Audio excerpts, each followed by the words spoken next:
You are listening to Water for Your Mind with Life Coach Honey.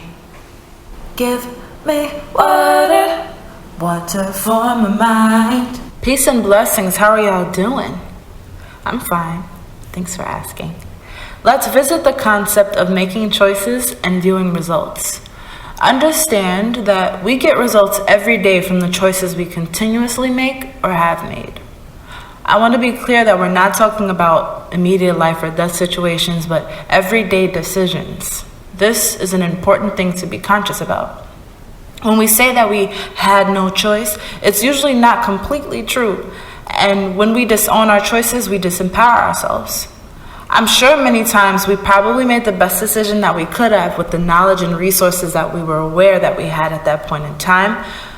But sometimes it's simply, we could have made a better choice. How many times were you in the middle of doing something and you said to yourself, this is probably a bad idea, but you continued to do it anyway? I personally believe in another concept called grace, and I'm very much thankful for it, especially for those situations. But I say this to you to challenge you to think about, what were the best choices of your life to get you to where you are today?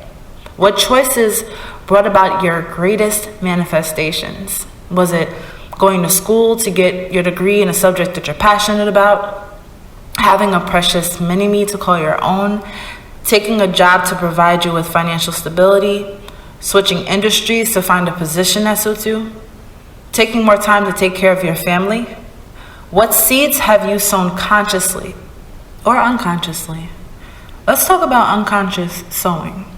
If we can agree that our behavior primarily comes from the way that we think and feel, it could be true that our minds hold the key to our life.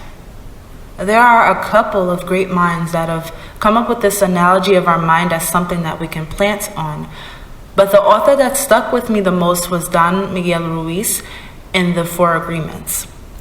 He says that the human mind is like a fertile ground where seeds are continually being planted. If this is true, then we should think about the unconscious ways that our environment impacts our process of making choices. Take inventory of the souls that you connect with, especially on a frequent basis. By this, I mean your family, your friends, your colleagues, co-workers, of course, but also the content that you consume. From the library, to the radio, to the TV, to social media, take inventory of your personal values and the values of those around you. Assess if the bulk of those values align. So then, what is a value?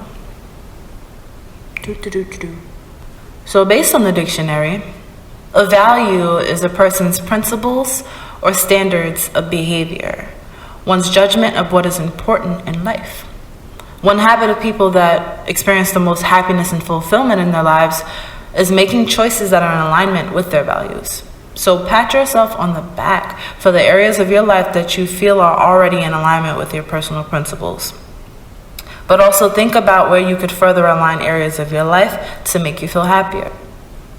The idea that we make choices every day is to empower you, and for you to understand and be conscious of ways that you have more control over your life than you think that you do. When you don't make conscious choices, your life happens by default. But the funny thing is, even when living on default, better experiences tend to come from better environments. So at the minimal, choose to surround yourself with people whose values you admire, with people whose life you can positively contribute to, and with those who inspire you. Happy choosing, y'all. Be great.